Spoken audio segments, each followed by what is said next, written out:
TardisWiki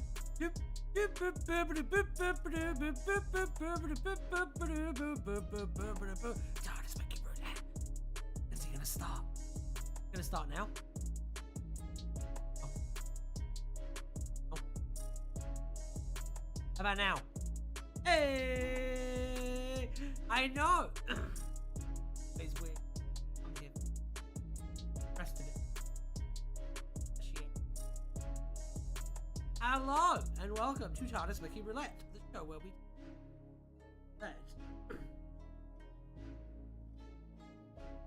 how we all take a quick look.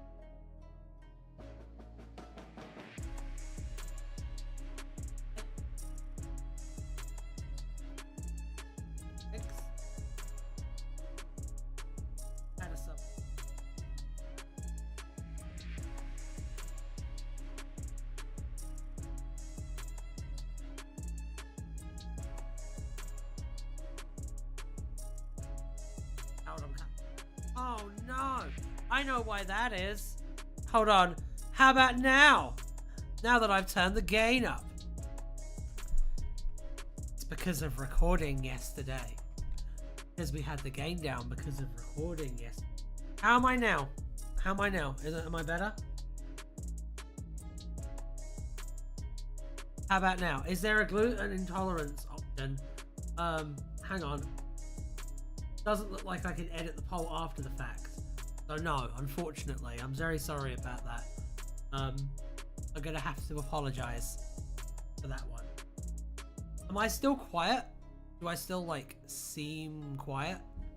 Or like, is everything good? I'm gonna need some kind of... Hey babe, do I sound okay? Yeah? Okay. Music is still a little loud, hold on. That's odd. There we go. How about that? Jeez, there's a lot of Better?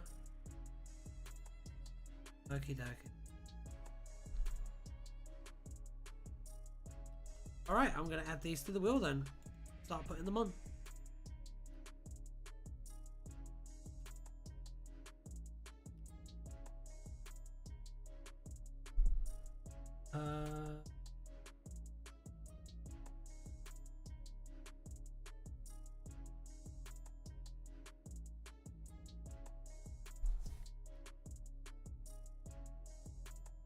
Where Alan? Alan is coming in just a moment.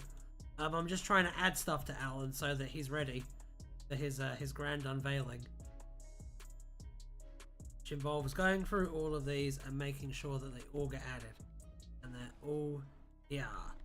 Very important, very intensive process. Hope you understand that. Ancient Gallifreyan legend, Doctor. Oh no. Oh no. Not gonna be. Illusion, anti-gravity football. Is that more Doctor stuff? I feel like it is. I definitely feel like it is. Petty boop. Sonic spatula. Oh my goodness. Barbarella. Roblox in universe. Belly button fluff, hog drop, gravy cat, oxygen pill. Oh wait, no, we're not done yet. The wheel is looking amazing, by the way. Well done today, everyone. Right. Glad to see Nate is alive. I'm glad to see Nate is alive too. There is Doctor and Doctor, two very different series. Well, that's true. Very true. Okay, let's see. Where we...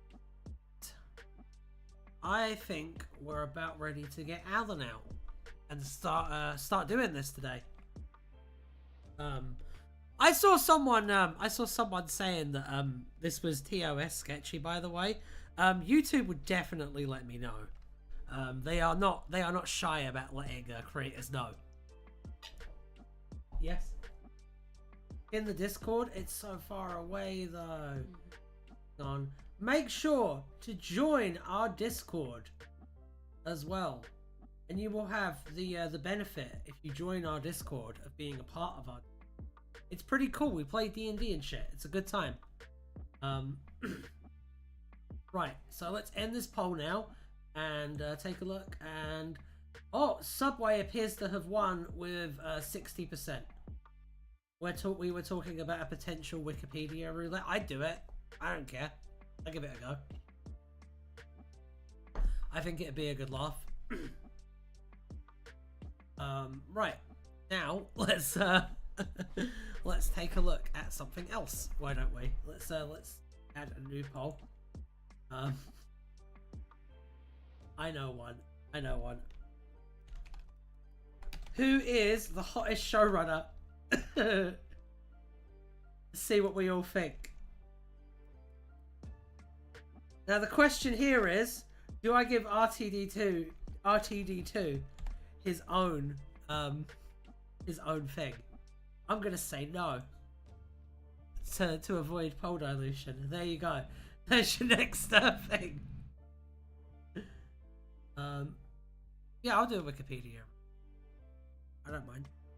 We're doing some basic bitch content this Thursday. We're doing a tier list of the seasons of Doctor Who. That should be good. Make some conventional content change. You know, see how that works out. Let's see now. Tardis Wiki, Wheel of Names. All right, we are good to go on this edition of Tardis Wiki Roulette. Who is ready to see Alan? That's the question I'd like to know now, because it's the most important question. The question that can never be asked. All right, let's do this. All right, let's check out this wheel. Jesus.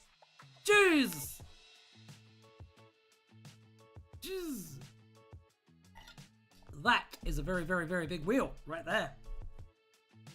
Everybody say hello to Alan before I spin him for the first time today. Having a good time.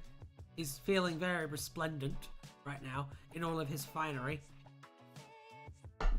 Which is, you know, always exciting. I think it is, anyway.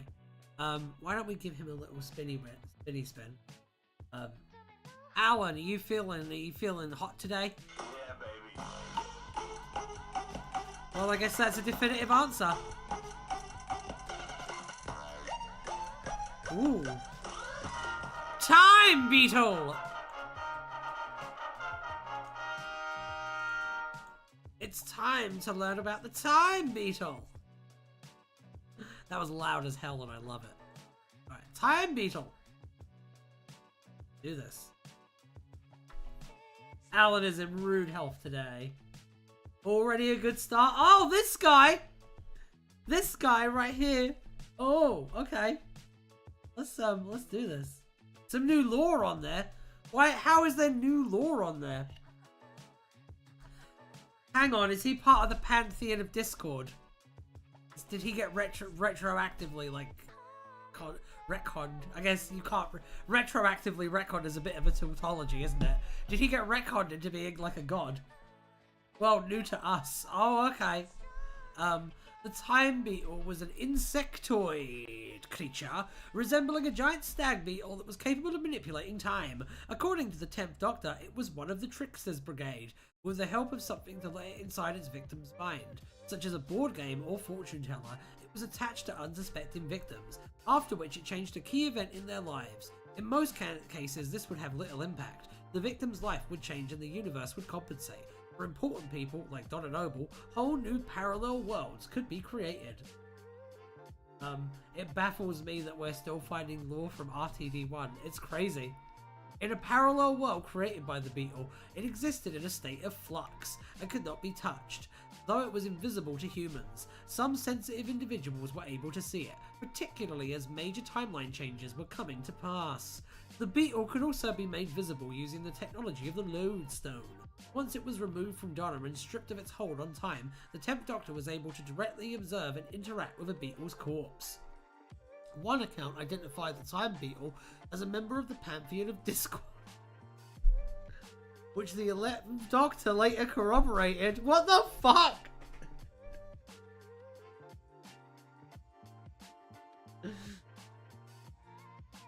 The beetle was specifically fed off the time energy created by disruptions in an individual's timeline.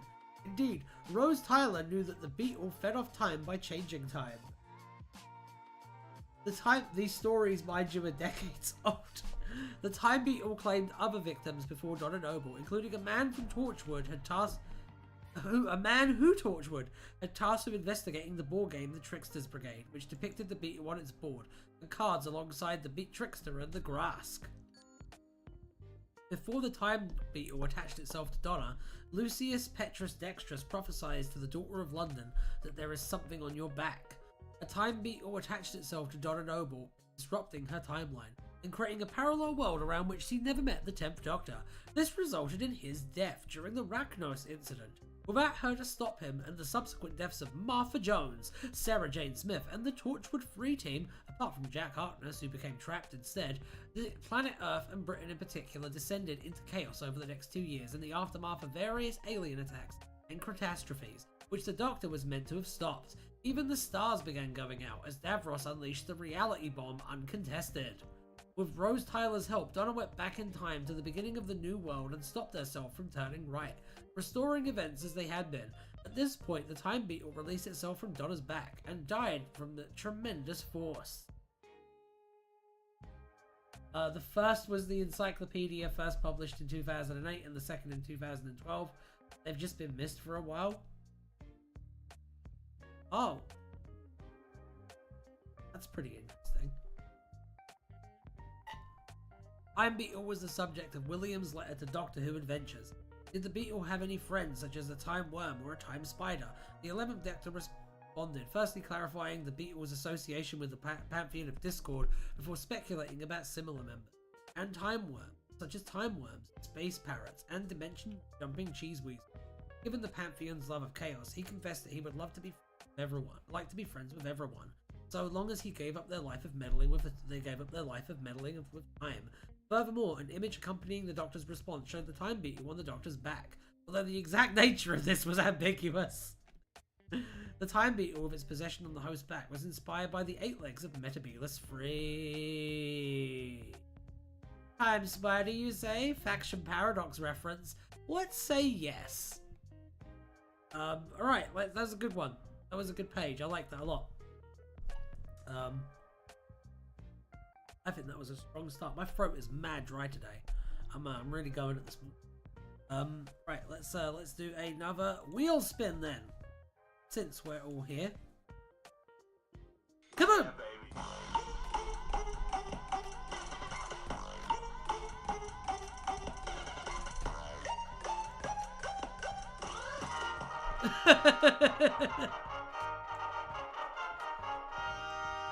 Well, this is going to be interesting. This is going to be very interesting.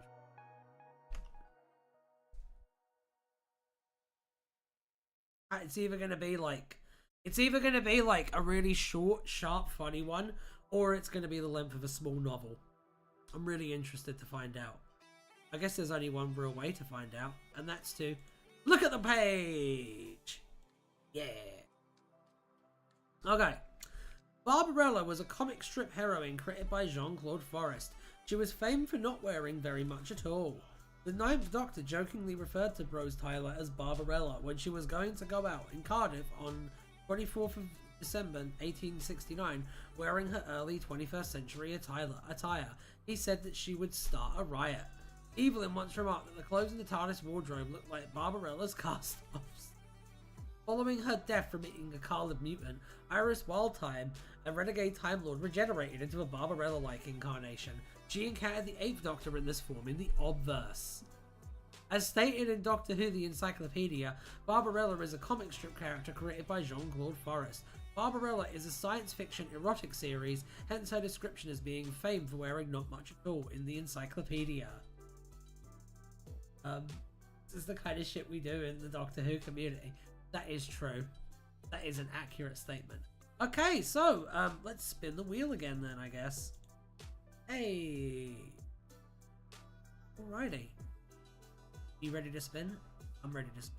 Alan, you ready to spin? Yeah, baby. He's ready to spin.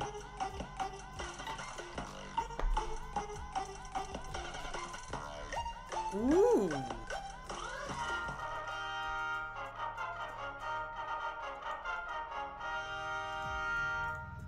Love it. Love everything about it. Let's find out about drink stirrers here on Tardis Wiki Roulette. By the way, join our Discord, like and subscribe. All that good stuff. Ah, it's a short one. Okay. And isn't Discord amazing? A box of drink stirrers was present in a food shop in Queen's Arcade during Operation Mannequin. A box of drink stirrers. There is the box of drink stirrers right there. See him? See that box of drink stirrers? The yeah baby you hear is actually Alan's voice. Yes, it is actually Alan's voice. That is true. Oh, add the Fizzinator? Okay.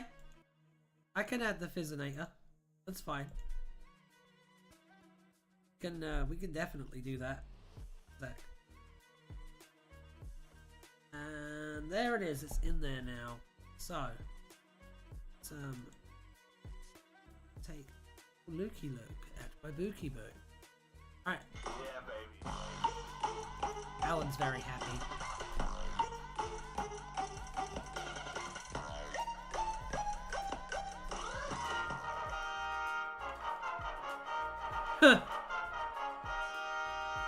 Oh no, I can't do both. Wait.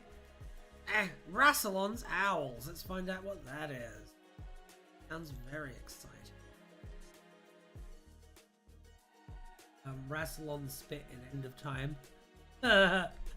that needs its own page. Did I add the Fizzinator? I did. No, I didn't add Montel Douglas. That was it.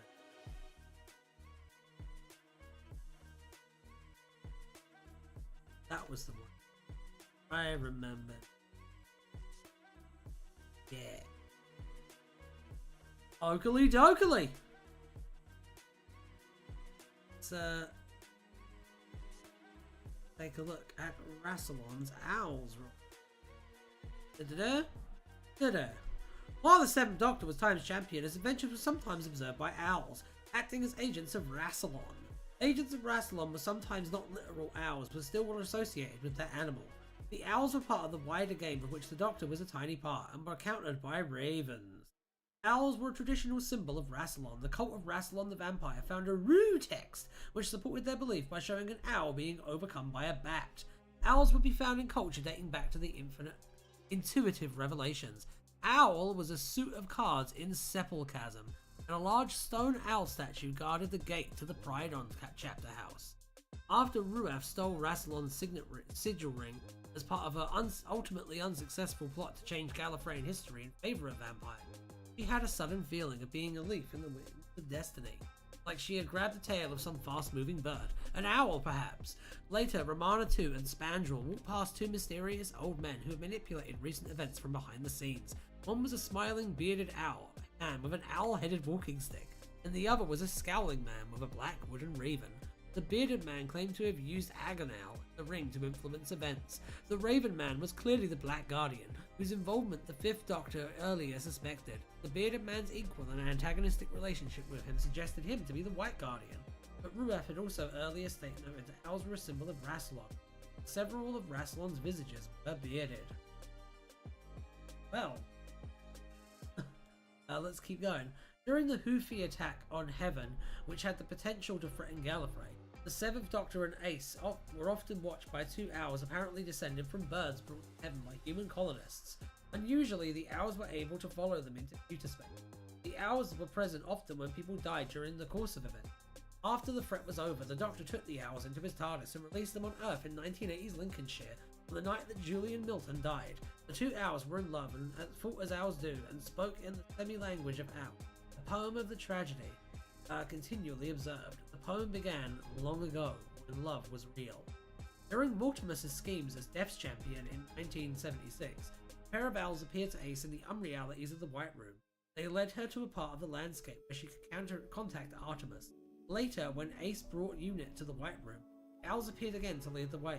Later, when Ace visited a similar situation of heaven within the Doctor's TARDIS, 2 owls settled on a branch near her. An intelligent owl was an active observer of the Doctor's time as John Smith, with Smith naming it Merlin, among the Doctor's instructions to Bernie Summerfield. He told her to never let John Smith hurt an owl. Merlin interacted with Smith and insisted on staying in his house, later protecting him from Seraph. When Smith began to access the Doctor's mind, he saw himself in a glade surrounded by a circle of owls. When Death came to reclaim John Smith following the Doctor's return, the Doctor told Smith that he might become another owl for Lord Rassilon. Merlin later rested on the shoulder of Clive Ian Alton, who had been acting for the Celestial Intervention Agency.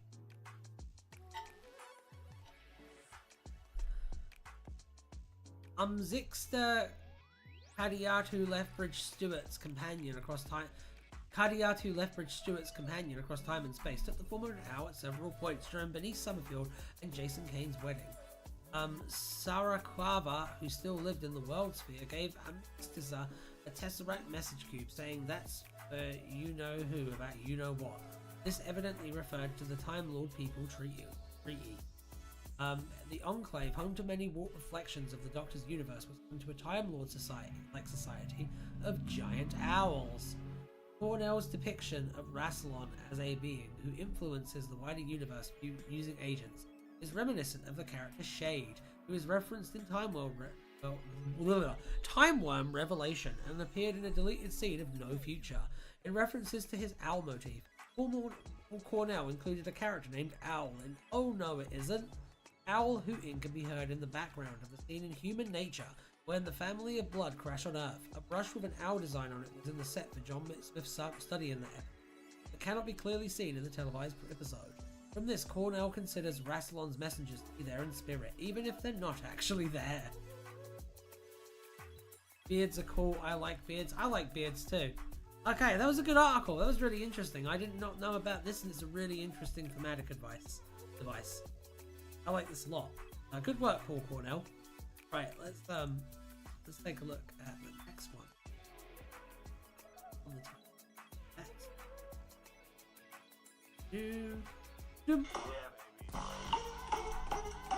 Spin!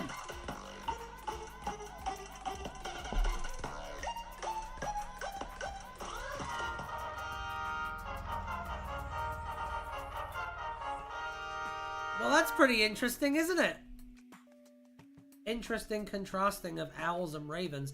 I know, it is really interesting, isn't it? Right, let's into that. Let's quick find it. What if K9 was a cat? He would be the coolest cat of all. That question, pretty succinctly. I wonder what else in Doctor Who is a raven. This one is canon 100%. Fight me. Find out. Kit 10 was the robot cat companion of the Doctor in a parallel universe in the place of K9.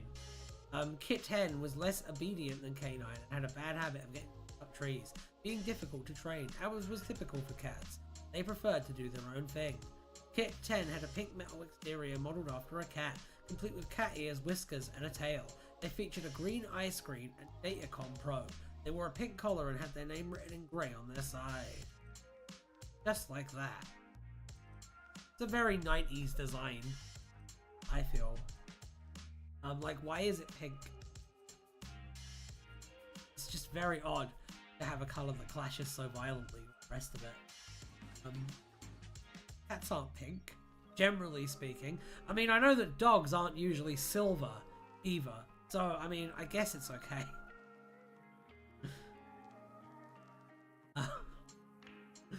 Let's spin the wheel again. I don't really have any other commentary to that. Let's just K9 as a cat. It is canon though. Cookie Boy is right. Yeah, baby. Alan agrees.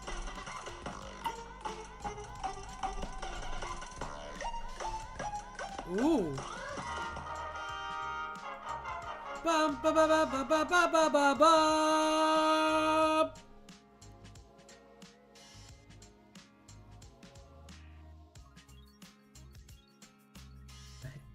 Oh no. Oh no. Xavier's laughing. That's a bad fucking sign. Oh dear. I'm scared. Why do I keep hitting Q? I don't know. That's a problem between you and God, Xavier. Alright, the 26th installment of Doctor Doctor was exclusively published in Doctor Who Adventures 233 on 25th of August 2011 by BBC Magazines. The in-character responses of the 11th Doctor were written by Darren Scott. Do you have a problem that needs solving? Then ask the Doctor! Not the only problem I have with God, to be honest. Me too. Me too. I feel that. For starters, like, what you doing not existing, bro? Why are you fictional? Skill issue. Anyway, free readers of Doctor Who Adventures send letters to the 11th Doctor asking him questions. Jack asked the 11th Doctor if Time Lords are born as babies or as fully grown people, or even born at all. The Doctor responds, emphasizing that Time Lords are definitely born, before going on a tangent about an ancient Gallifreyan legend about how his species descended from knitwear, taking his belly button fluff and previous ownership of a scarf as potentially evidence. He further adds that Gallifreyan DNA does in fact go knit one, pearl one. Oh my god. So they were asking the real questions then, because the first one is about looms. And the second one is about, like, girlfriends and shit. So, like, this goes right for the throat. I love this. Lucy asked the Doctor if he has ever fallen in love or had a girlfriend. Flustered, the Doctor finds the question complicated to answer, mentioning that Amy and Rory don't make it look easy, feeling he might have implied he was incapable of love. He asserts that his hearts were not made of stone, contrasting himself to Weeping Angel or a Cyberman.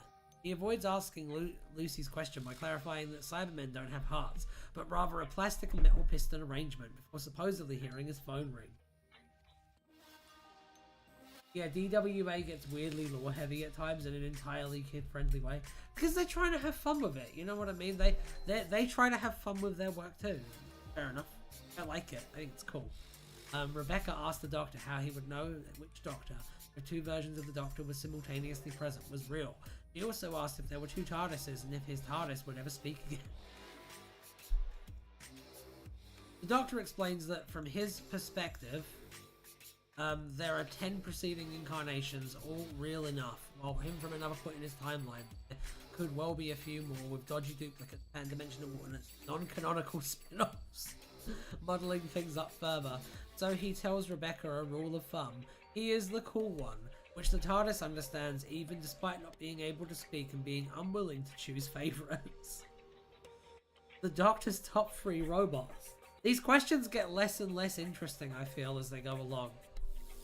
And now he's just doing a BuzzFeed listicle. Unrelated from the letters, the Doctor ranks his top 3 robots. The Doctor's favourite is K9, a great friend to both himself and Sarah Jane Smith. The Doctor's second favourite is K1, who was fought by the 4th Doctor and Sarah Jane before it could destroy Earth. The Doctor's third favourite is Bowie Base 1's Gadget, who was used by the 10th Doctor to save the last survivors of the doomed Mars mission. Just wait until the world building section. Oh, I can't wait. Doctor 11 writing for BuzzFeed. Alright.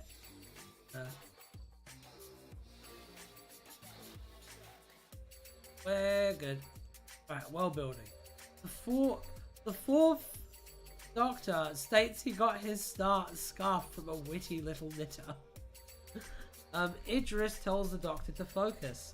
The two 9th Doctors are next to each other, with the latter, the vampiric one, beggars believe that he too was sort of the 9th Doctor. Is the vampiric one the Shouker Doctor? Yes. This Doctor wields a sonic screwdriver. A fast fact clarifies the nature of Richard E. Grant's 9th Doctor for any readers unfamiliar with the incarnation. The Doctor references the complicated relationship of Amy Pond and Rory Williams throughout Series 5 and Series 6. Spoiler Shulker Doctor lore. Why would you spoil these things for me? The The question of whether Time Lords are born as children or fully grown adults with childlike minds.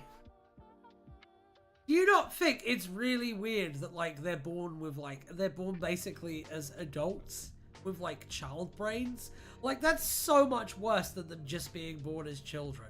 That's so much more fucked up. It's suggesting that Shulker is actually a vampire.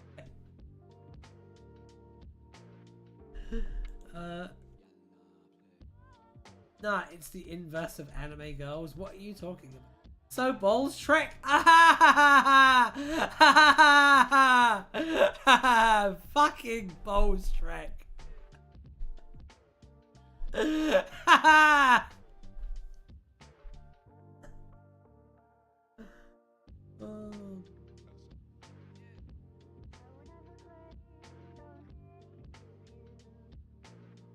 Oh, it's the inverse of anime girls because they're really old mentally, but with the bodies of underage children. Oh, now I get what you were talking about.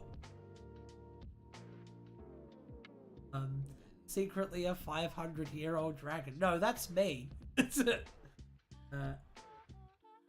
Adult with child mind fits. What, Balls Trek? Are you talking about Balls Trek there? Oh my god. I run a joke by you guys. I'm workshopping for a video. I'm making a video about Rings of Power and about how it's actually kind of good. Actually kind of slaps. And there's a joke in there at the expense of the critical drinker, sorry. Ironic. And the joke is but if you feel like taking advice from someone who pretends to be an alcoholic and an actual drug dealer. That's the joke. Great joke saying, it is good. I'm not going to have this argument with you. I've been having this argument like for days. I'm not going to do it. It is good. I will have it if you want and you'll lose. But, I'll do that joke. It's good. Thank you. All right. I'll do that joke. It's good, Xavier. I would recommend it, honestly. It's a good show. Solid. Yeah, it's good. I don't know. The timeline is wrong. I don't give a fuck. It's a good show. I care about the fact that it's a well-written, well-structured show, and it's in a world that I really love, and I get to see things that I used to read about as like a kid that I never thought in a million years I would get on screen. Like, on screen. I think that the characterization is really strong. I think that, as much as I don't like mystery boxes, it's got a really good season 1 mystery box plot that they actually pay off in a really nice way in season 2. And like fucking Anatar is in it. So, I don't know. It's so wrong that people were joking that the protagonist was Tom Bombadil. Oh dear. One of the things that I'm gonna cover in the video is like, I've been talking with a lot of people who like hate it. And I've noticed there's a habit of people like making up lore and like lying about what's in Tolkien's works to try and like justify their hatred from the show. There's like orc stuff, and I'm gonna get into the orc stuff because there's a real can of worms there that needs to be opened up. I had one saying that Feanor teamed up with Sauron in the Sill, which is like just an insane thing to fucking say if you've read the Sill. I had one of them talking about how Halbrand was a reference to this Maiar, and I looked up the name of the Maiar that he was talking about, and it was a fucking Warcraft character. It's been a bit nuts. I love Tom Bombadil too. Tom Bombadil is in it. He's in this new season. I don't know if he's shown up yet because I haven't watched the 3rd episode yet. But Tom Bombadil was in this new season, and he looks like Tom Bombadil.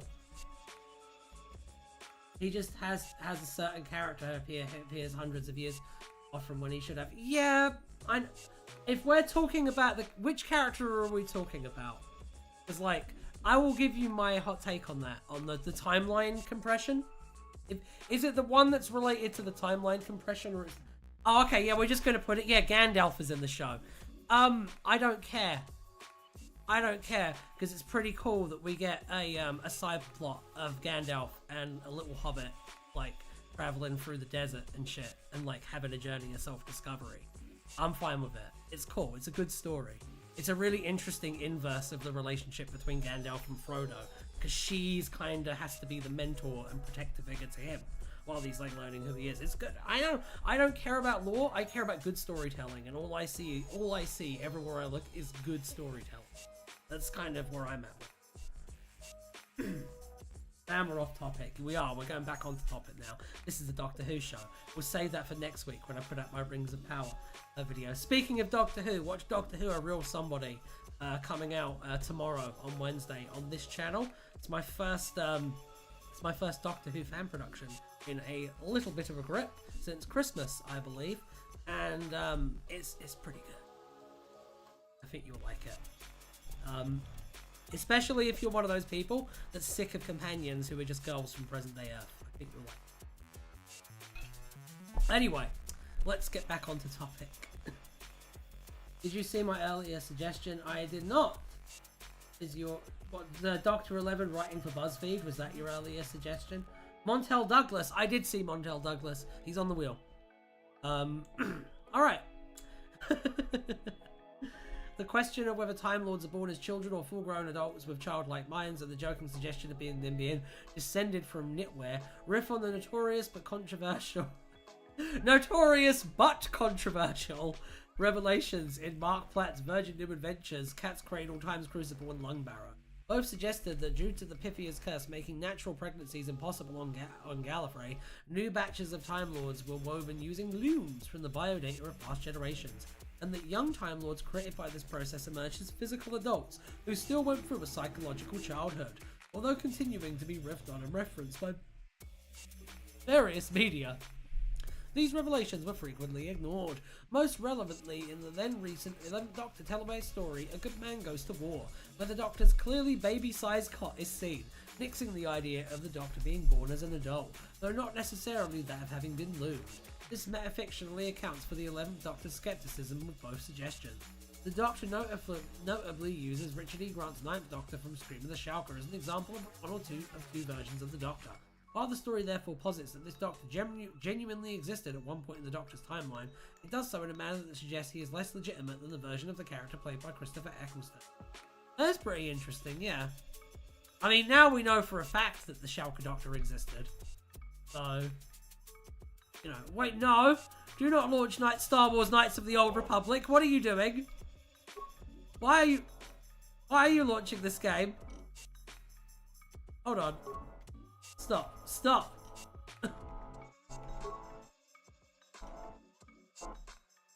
Sorry about that, everyone. That was kind of crazy. Just accidentally launched a game. Star Wars stream.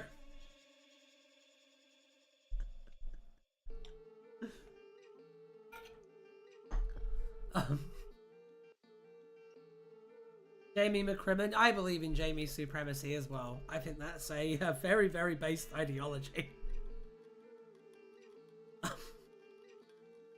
Right, let's spin the wheel again.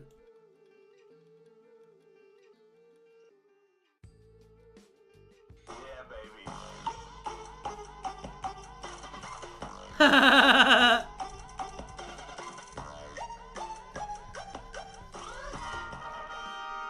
Oh my god, we're really, we are really moving with like a theme today, aren't we? Really seeing that emerge. Okay, put this one in.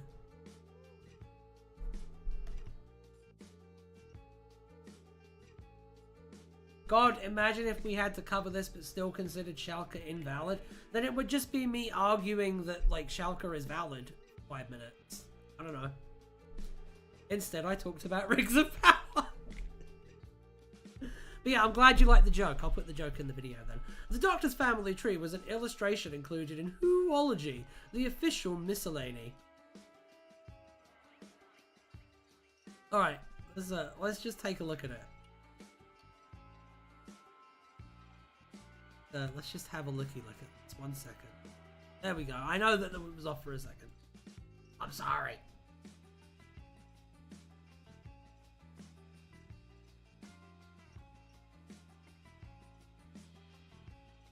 Valid is defined as the things that the wiki covers as valid. So you just be wrong. Yeah, but like you have to consider that I don't give a fuck. And at the end of the day, whether something like this is right or wrong is only determined to the amount of meaning that someone chooses to prescribe to it. So if I choose to prescribe none to it, then it doesn't matter. Sorry. Yeah, that's literally... We've talked about this before. My position on canon is I don't care if it gets in the way of the story. I just care about the story being good. I like writing. I don't know. I'm very passionate about writing. The craft of writing. And if it gets in the way of making good writing, then fuck it. When will we validate Dr. Doctor? When Russell T. Davis decides it's canon, I guess. I don't know. Should all be valid as far as I'm concerned.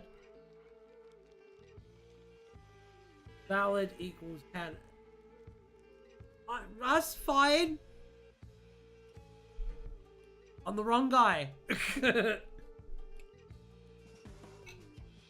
Clearly the wrong guy. Right, let's look at this. Who's in the Doctor's family tree? Because I know some of you have been waiting. I know there's some of you that are just like, get to the wiki page, just stop fucking going on about nothing. And then there's some of you that are like, yeah, talk about random shit. I love the tangents. And it's always difficult to kind of keep a balance between those two camps, but I try. So now we're going to read the characters. 11th Doctor, Meta Crisis Doctor, Jenny, Susan Foreman, Queen Elizabeth I, King Henry VIII, Anne Boleyn, Marilyn Monroe, Martin Edward Mortensen, Gladys Pearl Monroe, River Song, Amy Pond, Rory Williams, Brian Williams, Augustus Pond, Tabitha Pond, Idris. Susan Foreman is the granddaughter of the Doctor and his first wife.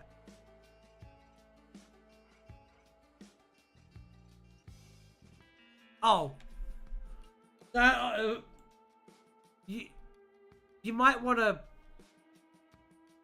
You might want to think about how you phrase that.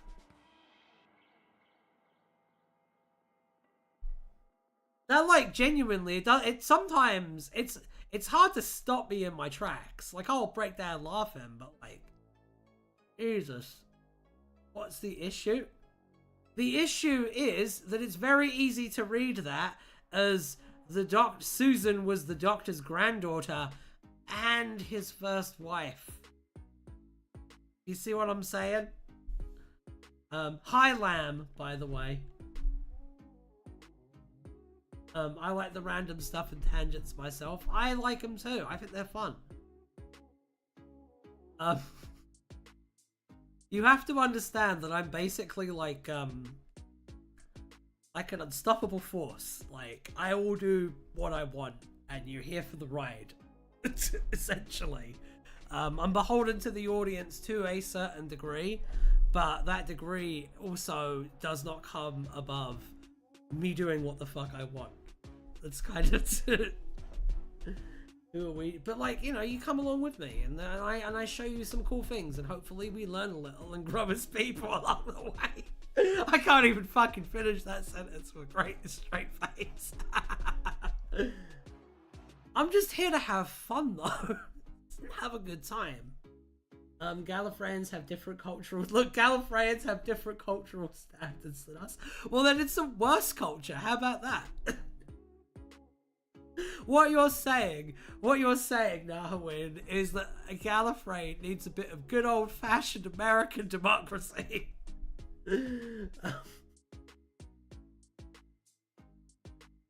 I agree with Nahwin. You would. You're Ryan Fogarty energy.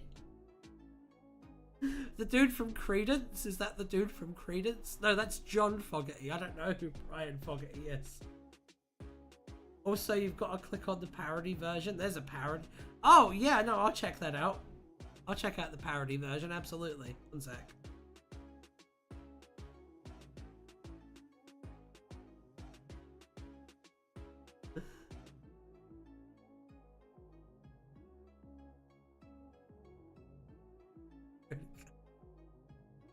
Alistair Campbell!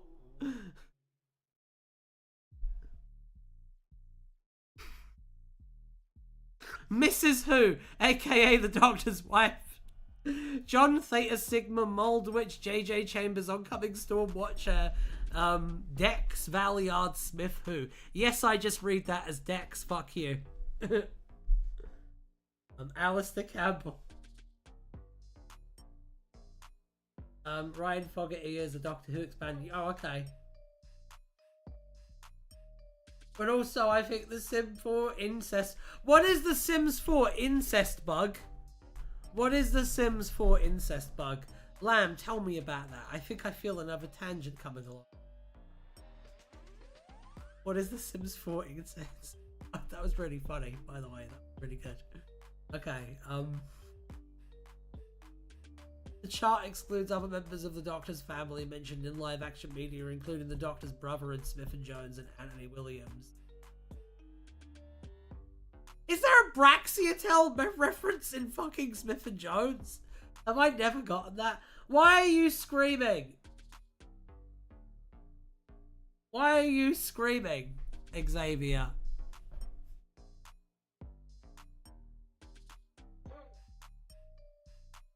Has Fogarty ever joked about how we need to keep an eye on that Justin Trudeau guy and Canada has a whole bunch of oil?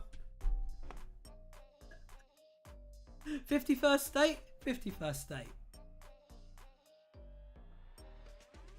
Screams louder.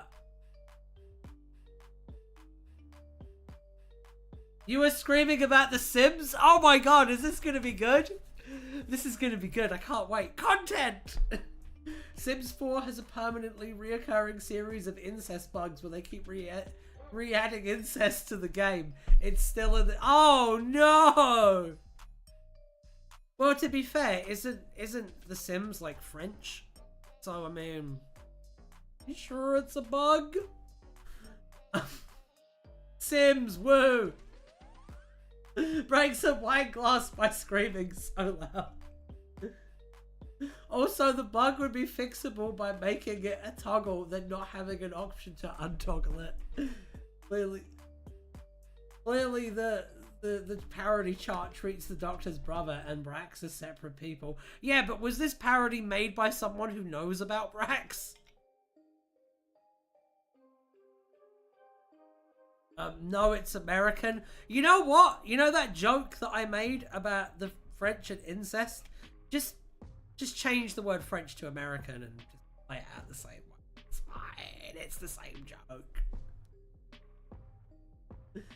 Was. Okay, good. Was it made by you, Xavier? Because there's a 50-50 fucking shot one of you made this. Let's see who won the poll for hottest showrunner, by the way. Oh my god! I like 0% votes for Chris Chibnall. Oh no! Oh no!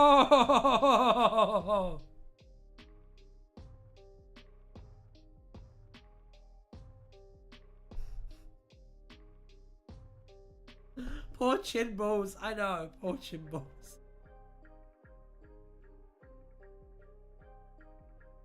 JNT was the hottest no cap.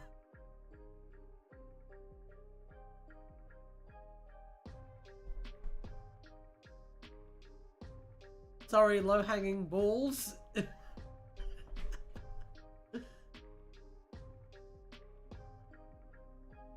Sims is a... Yeah, Holmes does clear. Holmes clearly does clear. On the basis that, I mean, look at the guy. And also, like, I mean, JNT's a sex pet. So, I mean, he kind of gets booted out of the discussion anyway.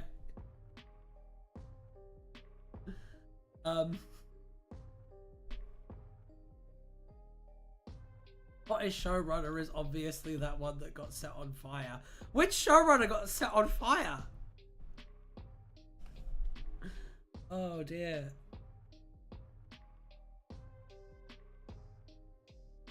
Speaking of hot water, by the way, did you guys see Matt Smith?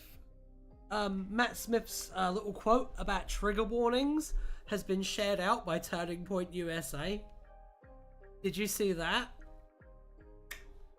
I really hope he denounces that shit, man. Bit rough. RTD showrunner is obvious. RTD when he met Eccles. Wasn't that taken wildly out of I mean, it's still a pretty fucking stupid thing to say. And like, there's other things that he said that are not.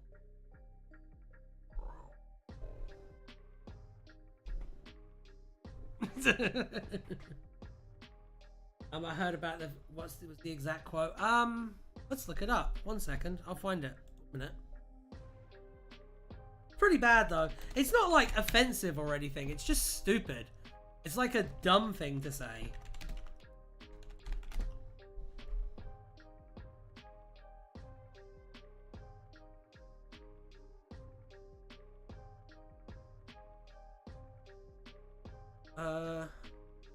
I'll tell you what I will find, but this was years back. No, the point isn't that he said it. I'm not judging him for saying it.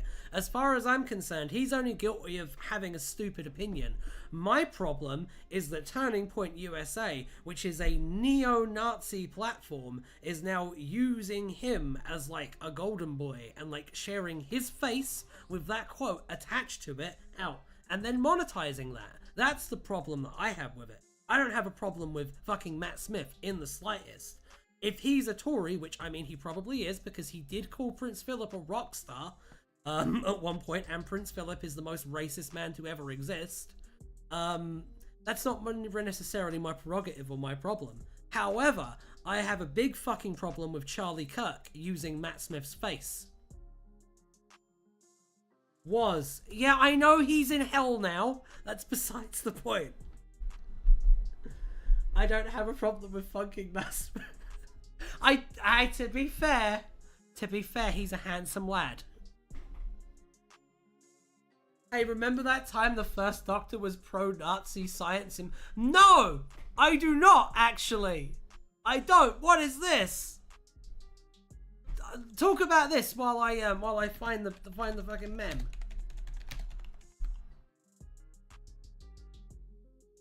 I found it a day ago on fucking X. Hang on, this is what I'm talking about. And the best thing is, wait till you see what he's fucking dressed as well in the picture that they used. Check out this. The Doctor worked on the Manhattan Pro. Oh no!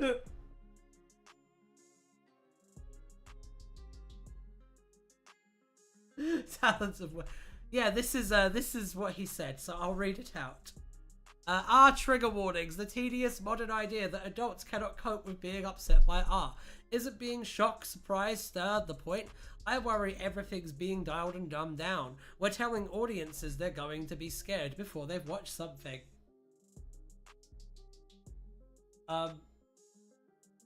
You need to expand the coverage of this, but it happened more than once. What? Oh, Turning Point UK, I guess, is sharing it, which I mean, same people. You know what I'm saying? Let me just see if I can scroll down to show that. On. Shit. Oh well, it's on X. You can just look it up on X. It's fine. But yeah, no, I think that he should probably denounce this immediately. And I'm sorry that some of you misinterpreted this as me attacking Matt Smith, which absolutely is not. I'm on his side on this. I don't think he would be or should be very comfortable with this. Yeah, I think it's pretty fucked, to be honest. Now, let's go back to the TardisWiki. That's my political commentary segment for this week's TardisWiki Roulette. So I talked about the Matt Smith thing because I thought it was interesting, to be honest.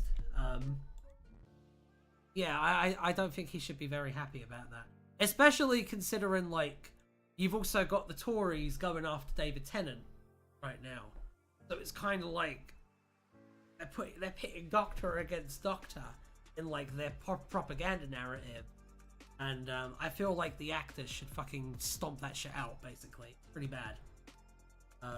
Is next week for the Tory David Tennant thing?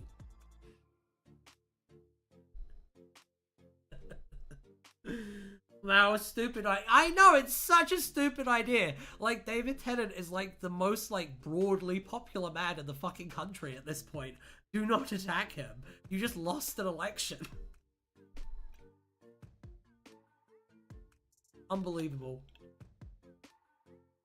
I also, would you pick a fight? Why would you pick a fight with David Tennant, whoever? I know. It's like picking a fight with fucking Captain America. Or like fucking, I'm trying to think of if there's like an American equivalent. It's like picking a fight with Tom Hanks. That's what it's like. It is insane. The other Mr. Rogers. Yes, not Captain America. The other Mr. Rogers. Daleks don't scare me. I'd sell all of you all out first. Also, you've got to fucking love that the party of, oh, what do you mean you're offended? What do you mean you're offended, you little snowflake? Is now the party of, he told me to shut up! I fucking love it. Oh, fucking delicious. The difference is Tom Hanks can sue you. No, David Tennant can sue you. Tom Hanks can't sue anyone. He's in the US. You can't sue someone for saying words in the US. Well, unless there's certain words. But like, David Tennant could probably sue them. I'm not gonna say it. Balls Trek moment. What Balls Trek moment? What was my Balls Trek moment?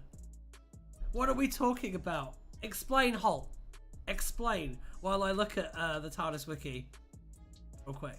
Explain, and I'll read it. Is it that Tom Cruise? Yeah, no, Tom Cruise is the crazy one. Tom Hanks is the one that everyone likes. Tom Hanks is like America's nicest man. Tom Cruise is an insane person. The short guy with immaculate teeth. Yeah, that guy.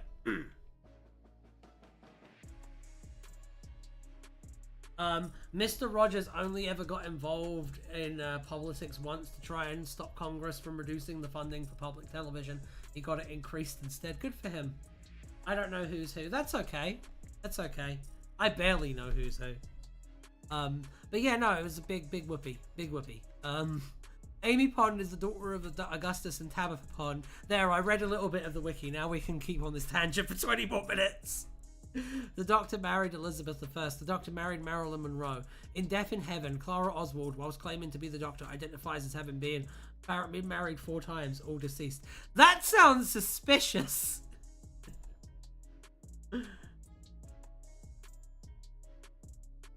I like Cruise's films, but I don't like Cruise as a person. Fair, I kind of agree with that. And Tom Cruise is in that really interesting space where it's like, he's a horrific person, but he hasn't done anything that like makes it morally iffy to enjoy his content. Like with J.K. Rowling, if you spend money on J.K. Rowling's content, that money will go to J.K. Rowling and she will spend it on transphobic shit, right? You give it to Tom Cruise.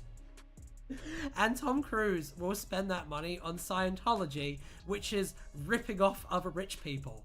So, I mean, do you know what I mean? Like, one is clearly, like, more deleterious to engage in than the other. I think that's interesting. It's interesting the space that Tom Cruise, like, occupies. I don't get Scientology. Basically, Scientologists believe that our souls are actually the souls of aliens, which were brought here millions of years ago by an alien emperor called Xenu, and then smashed into a volcano. And those like alien souls are what give you like negative feelings and insecurity and anxiety. And the only way to get those alien souls like out of your body or have some kind of like control over them and therefore have control in your life is to give Scientology all of your money. That's what Scientologists believe. Is this like a Yakub the Scientist thing? Yes. It's actually shockingly similar to the Yakub the Scientist thing. Like really, really. A lot of them are like that. A lot of them are like that. A lot of these like conspiracy religions are just like some evil scientists fuck the world. Basically. Have you looked into Neil Gaiman's parents and what they... No! No, I have not. What is this? Can you please give a quick explanation? And then depending on the explanation, I may pursue it. But for now, I'm going to spin the wheel again. But I would love that. Oh, God. Yeah, I would love that. I would absolutely love that. I'll look at it. But for now, Wheel of Names. Yeah, baby.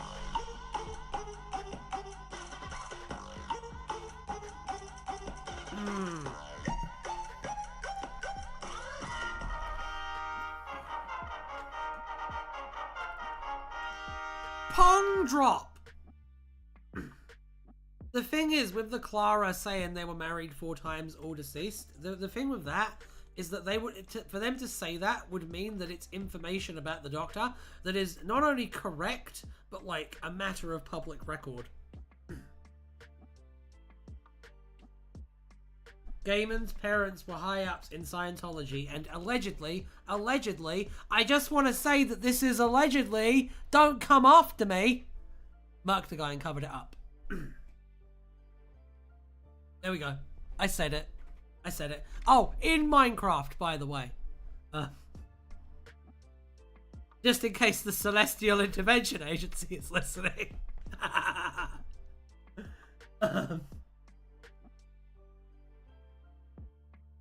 Did you know that her off Unbreakable Kimmy Schmidt went to like a white supremacy ball? Is that why you never see her in anything ever? Is that why? I've never seen Unbreakable Kimmy Schmidt. Barusa is coming. Flee!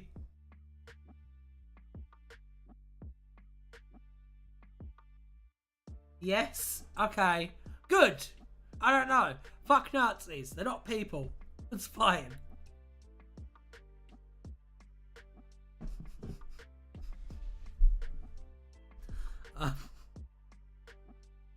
Oh, me and Fee were talking about this the other day. I want your opinions on this.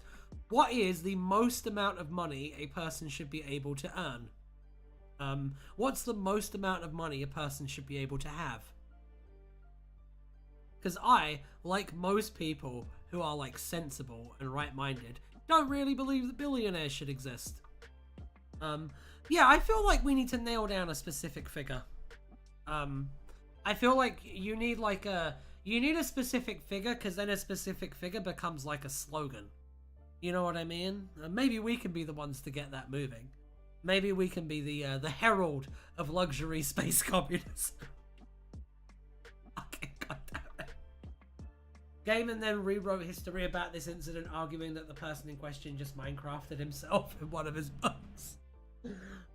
Oh, that's pretty fucking heinous. Wow. Oh, man. Oh, man. I had a friend, they're not my friend anymore, so fuck them.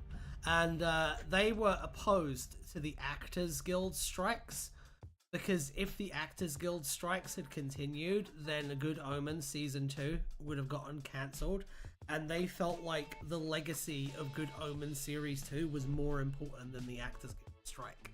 And they're not my friend anymore, so I'm fine with fucking saying that.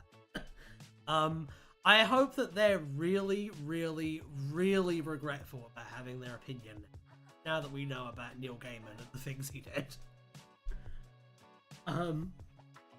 Billionaires should at least be legally obligated to put any money over a certain point into public services and charity and stuff, and just like not just like how they promise it and not actually follow through with it in real life.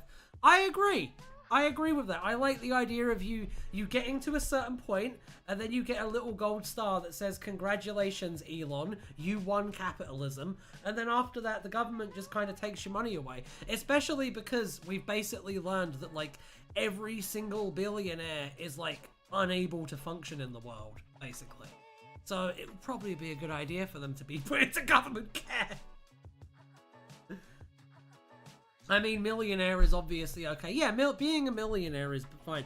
Being a multi-millionaire is fine. And that's a thing that you kind of have to, like, get through to people, is that, like, a working class person or, like, a lower middle class person now, such as myself, we have more in common with a millionaire than a millionaire does with a billionaire. There's a lot of millionaires out there that like are normal people. No billionaires are normal people. You know what I'm saying? The difference between a million and a billion is staggering, and people, I think a good way to describe it is a difference between a million and a billion is the difference between having £1 and having 1,000 pounds. Tens of millions. I'm okay with it. Once again, I'm okay with it. If we want, the thing about tens of millions is that you can earn tens of millions without exploiting a single person. You can't do billions with that. We need to work out what amount of money exploitation has to occur at to accrue. I feel like that's an important factor.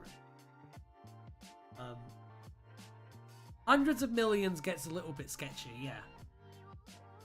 I feel like we need more like information on this, but I do think it's something that the left, and I'm speaking as us now because I know we're all lefties here, we do need to work out with the like stopping billionaires thing. Is you need to have like a fixed figure of this is how much money it's okay to have. Billionaires should pay the license fee for everyone. I agree. You want my hottest take? My hottest take? Because Doctor Who is taxpayer funded and people are legally obligated to fund the production of Doctor Who, it should be public domain. That's my hottest take of all. That no one here will agree with, but I don't care. Also, I think there should be less taxes for non-million. Yeah, obviously. We went from Doctor Who to billionaires. Welcome to TardisWiki Wiki Roulette. Public domain Doctor Who. Yeah, I think it should be, because I mean people have to, like, we have to pay for the production of the show. I think it's in such a unique position because it is Britain's biggest cultural export at this point. Like, Doctor Who is kind of the thing that keeps the lights on in terms of the art and entertainment industry. So Jenny Everywhere, Fire Doc. Yeah, I think it would be cool. Honestly, I'm 100% down for it, and I think it would be the thing that truly prevents Doctor Who from ever going stagnant or like going away. I understand your stance, but what about public domain Doctor Who, but greater royalties for the BBC, the stuff the BBC doesn't own? That's a really, really good question that I don't have an answer for. My position is a moral one, not a business one. I'm not sure how you would work that out. I suppose I think copyright should exist much differently from how it works. Yeah, me too. I also kind of feel like, given that the BBC is frankly like kind of abusive with how it wields its position of privilege with like copyright protection in terms of like YouTube content. I know I'm not speaking for myself here, because I don't really have any issues with it. I don't get copyright claimed on videos. I don't get anything, okay? But people like Mr. TARDIS should not be getting copyright claimed on their content by the BBC, because that content is actively fucking helpful to the brand. And it shocks me that like the BBC is willing to like take out Mr. TARDIS and Faries and fucking Davis, but it leaves Nerdrotic alone. It leaves Bowles Trek alone. It's really weird to me. There we go. That's kind of another. The UK says that AI slop is copyrighted to Who. That's stupid. That's really stupid. US is based and has it be public. Have our moments, you know. Pong drops were a sweet from Rex Coracapalapatorius, which the 11th Doctor was fond of. After receiving a letter from Max asking if he likes sweets, and if so, what type, the 11th Doctor listed off several sweets that he liked. Jelly babies from Earth, pong drops from Rex Coracapalapatorius, sherbet lava lumps from Pyrovilia, candy floss from Clom, and pickled apples from Apple Pucia. An image accompanying this letter depicted the Doctor ordering a packet of pong drops at a sweet shop from a Raxacoricophalopatorian, although the exact nature of this was unclear.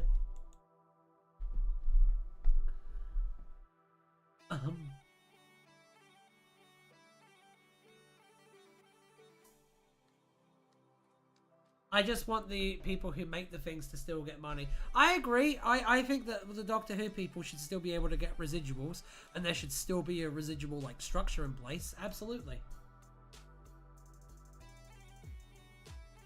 Absolutely, absolutely.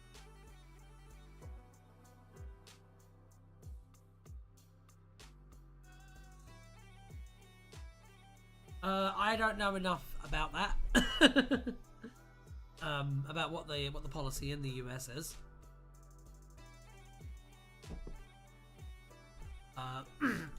An image accompanying this letter depicted the Doctor ordering a packet of pong drops at a sweet shop from a Raxacoricophalopatorian, although the exact nature of this was unclear.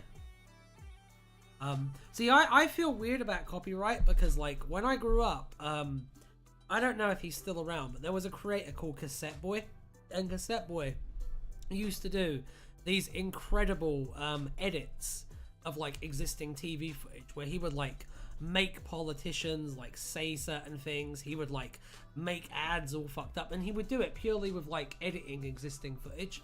And like it's really interesting because like it absolutely was copyright infringement, but it also absolutely was transformative, and it was art, and it took hundreds of hours of fucking edit work. And like, I mean, I'm a bit of a commie. I believe that people should be paid according to their labor, and that dude put a lot of fucking labor into that project. So I always kind of have a grey relationship. I support it when it leads to creators getting paid and paid royalties. I don't support it when it's just a way for corporations to like own what are essentially folk tales. So yeah, that's kind of, I guess, my position on it.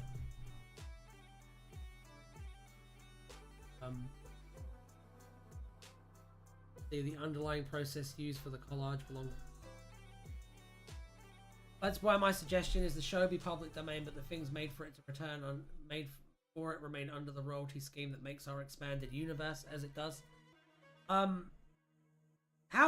is the royalty scheme exactly? How does that work?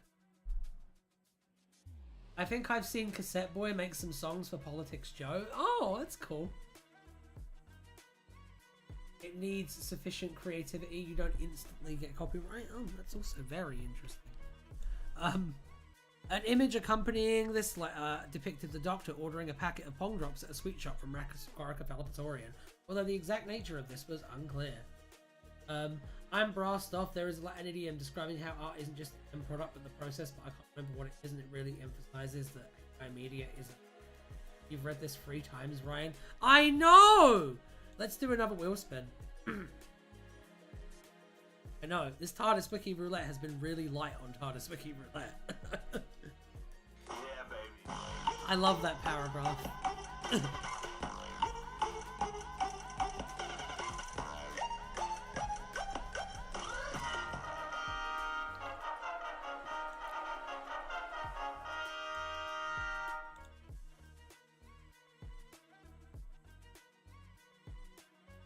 It may not be art, but it's decoration. I like that. I think that's really clever as a way to think about it.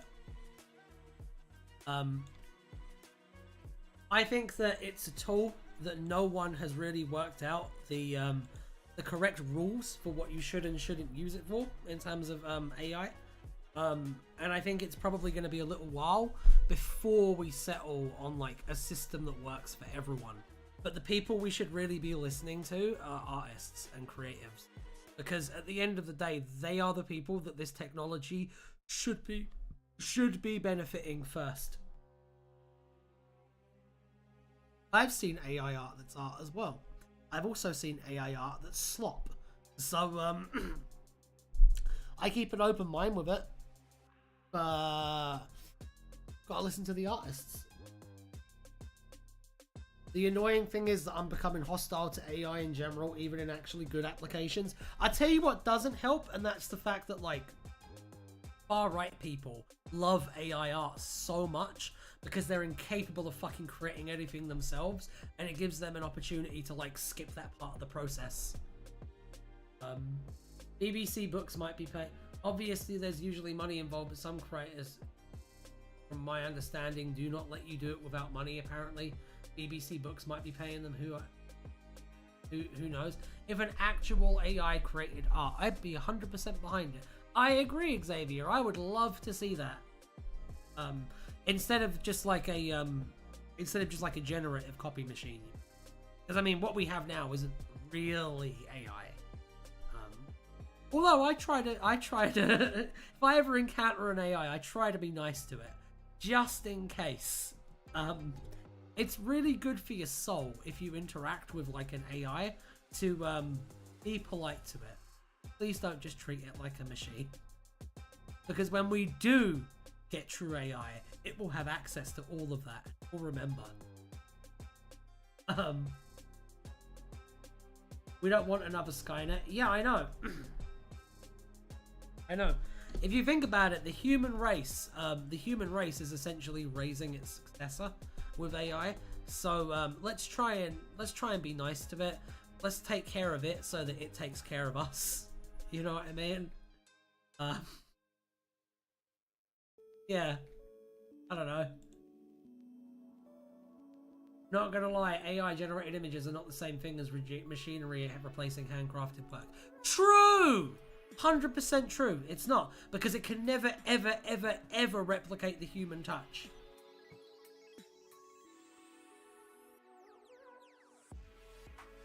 And you could still get bespoke furniture if you wanted, but you didn't need their craftsmanship.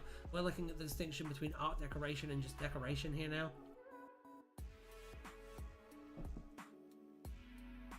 It's true.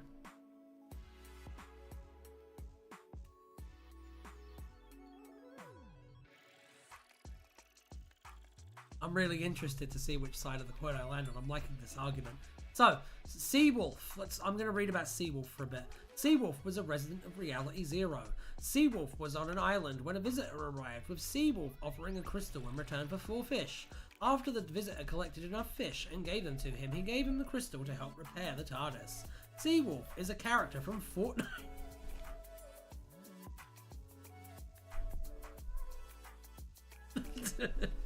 Alright, let's spin another one. Time is it? Oh, Jesus!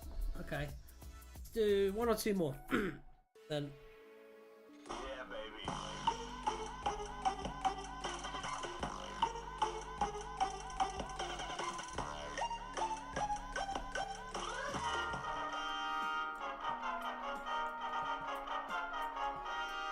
Betty Boop. Let's look up Betty Boop. Out of curiosity, Lamb, have you ever heard of a guy called John Henry? Because my position on the whole thing is I don't want to be that guy. Basically. Look up Betty Boop. We've done too few pages. I agree. I agree. But you know what? I don't feel like dying of exhaustion from reading for an hour and a half, so I'm okay with it. Right, let's have a look. Boop was a cartoon heroine created by Matt Fleischer. She was featured in a series of films, including Betty Boop and Grampy. Betty Boop and Grampy was available as part of the animation archives used for entertainment aboard Crusader 50. In the cartoon, she was seen dancing with Grampy in a house. Ace, on several occasions, wore a pin of the character on her jacket. Behind the scenes, Betty Boop is the main character of the series of the same name. She appeared alongside Popeye in various releases, including Popeye's film debut. Right, let's do another one, shall we? Yes, we shall. Yeah, baby.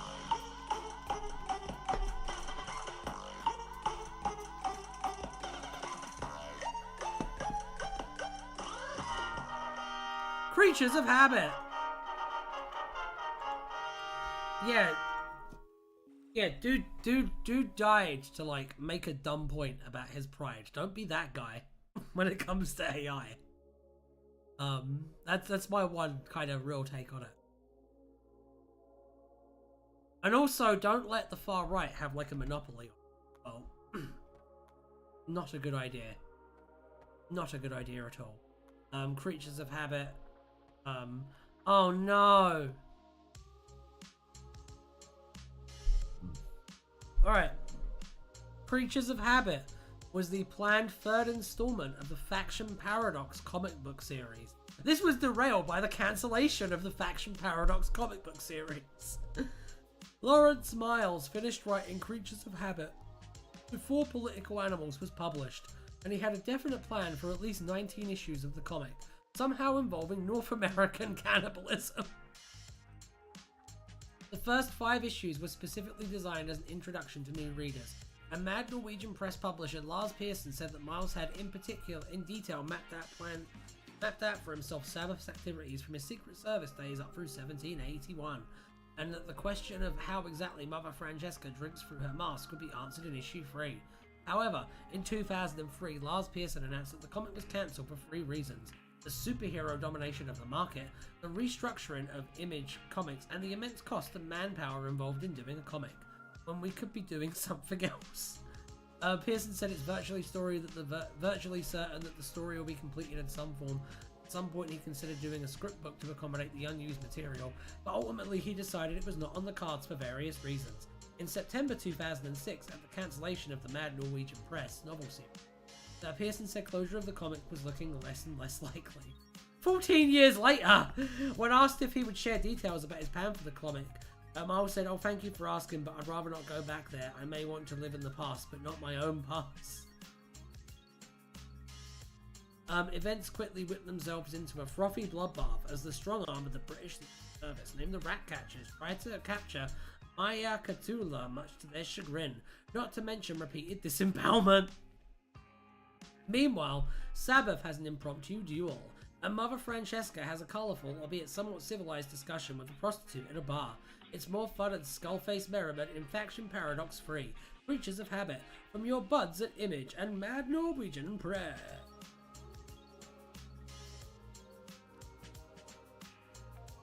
See, superheroes ruin yet another thing.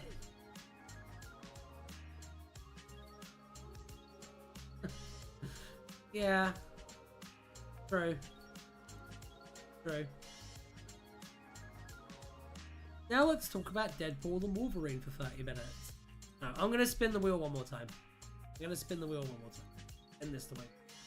Yeah, baby.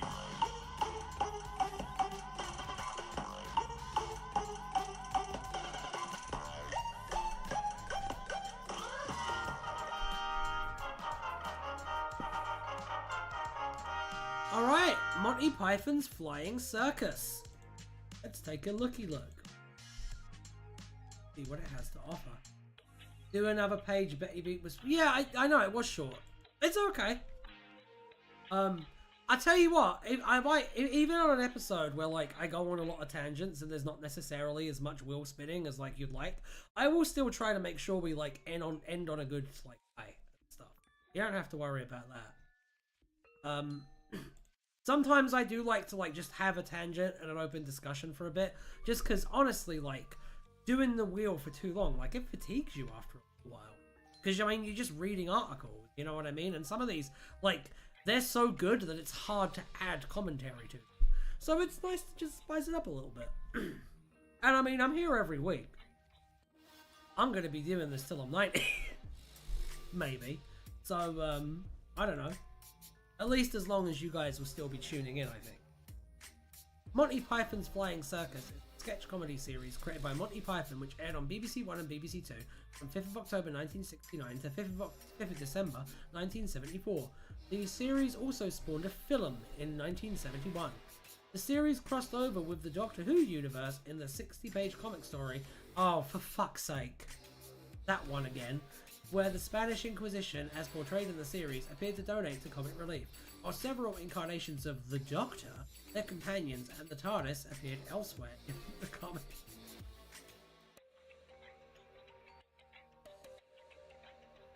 The Hugh Jackman of Doctor Who YouTube, everyone. You joke. Oh dear. That's a good panel. I like that artwork. I love that British comic style, like British comedy comics where it's like ugly, but like entirely on purpose. It's really good. This is a bad page. Let's spin again. All right, we'll spin again. Yeah, baby. See what we land on this time.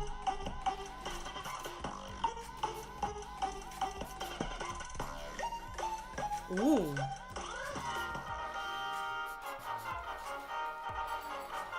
I don't like this. I don't like the sounds of this at all.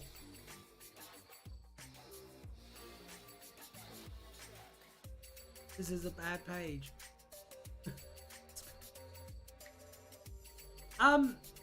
To be fair, Xavier, like, I don't want you coming away feeling like you didn't have a good experience.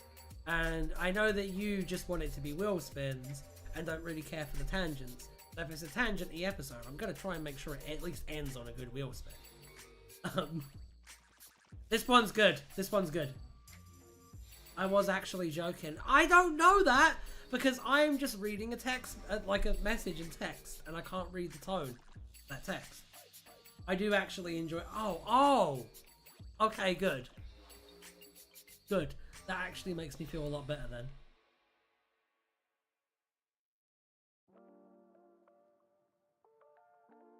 See if you're your own Cassandra.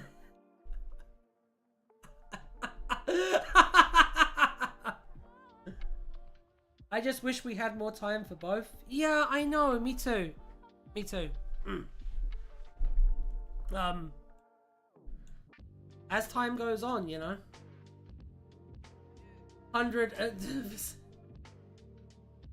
Hate them 100%. Definitely not why I come back here. Oh dear. I mean, an important thing to also consider, Xavier, is that like I'm a beginner at this, at like live streaming and stuff. Like I only started this like a few months ago, and I'm getting better and better at it, I feel. So like in a year's time, like I might be doing 2-3 hour streams. You don't know. You know what I mean? I'm doing more experimental stuff, like doing the tier list this on Thursday is going to be a lot of fun. I hope you guys show up for that, because it should be a good laugh. And I am making it into a video afterward.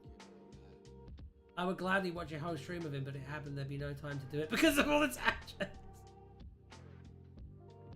But I could totally get you not wanting to go on for hours. It depends on what we're doing. Like, I would like to do like looser stuff that we could run for longer. I don't know. It's pretty interesting. Like I always try to find stuff that we could do for hours. You know what I mean? It's just tricky though. Like I tried doing like the video game stuff, and then like technical issues made that really difficult. We're still working that out now. It will come back, but we're still working that out now.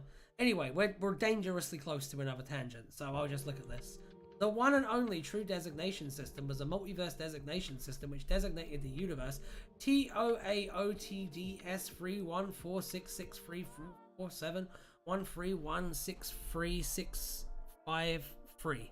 Cool. As long as you're... I am happy and content with what I'm doing. What I will say is that if we ever did like a charity stream or something, and we were like trying to like raise for a good cause, I would go on for like hours. You know what I mean? But no, I'm happy. I love doing this every Tuesday. I feel like it was actually Felicia that suggested this idea for a show, and I just think it's such a unique, fun, like vibrant idea that belongs to this channel now. And I've actually seen people try to copy it and fail. I've seen a couple of our competitor channels try to do this shit, and like it hasn't worked out for them. So how much did you miss? A whole ass show. We do need to have a discussion in the Discord, talk about what you would like us to raise money for, and we'll try and work it out. Who tried to copy it? I'm not gonna say, because I don't want you guys harassing them. I'm not gonna say. I also don't want them stealing my audience. Children in Might Need is my vote. Good vote. I'd be down for that. I used to like work for charities and I used to do charity events. So I'll make sure if you guys suggest stuff, I'll make sure we like do a good one. I'm sorry that you missed like the whole stream. This is like the last thing we're looking at. Deworming the world. Appreciate your honesty. I try to be 100% like candid with you guys about everything. You're the reason I'm able to do this. I'm eternally thankful for like taking your time out, hanging out with me. It's incredible. So yeah, I don't know. I think I have a really good relationship with you guys and I want that to continue. And I want to continue to like grow my audience this way. You know what I'm saying? I'm serious, Deworming the World is probably the most efficient Oh, it's actually a fucking real charity? I'll look into it. That's awesome. Thank you for the recommendation. I'd love to use something blue to like help people and stuff. We are faithful. Oh, thank you. Whenever you guys are like nice about the stream, it genuinely like warms my fucking heart. And whenever I see you guys commenting in the YouTube videos I put out, I'm like, hey, hey, hey, that's my Tardis Wiki crew. Always makes me happy. Something green. It's funny because that's a deep cut and I'm not sure you even know why that's a deep cut. I thoroughly enjoy. Good. Good. I try to give them like a fun atmosphere, I guess. I try to keep it like party-esque. Let's see. While attempting to return Jenny everywhere through the 314-663-447-131-6365 33rd universe of Paul Katioka, Abrayafa Janus Califia mentioned the system whose name Janto considered arrogant, something Abrayafa seemed to agree with. Upon landing in TOAD, they merely found a peculiarly orange-colored void and soon moved on.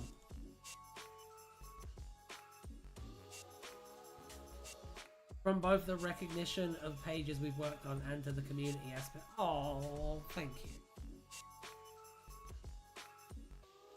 I vaguely remember why that's a deep cut. If I bring it up, I know I will get like 5 angry DMs in my inbox on Discord from like angry fan doctors. So I won't talk about it right now. Ask me in DMs and I'll talk to you about it. Anyway, someone ping me. Yeah, please someone ping Soho. Please, so they don't miss this.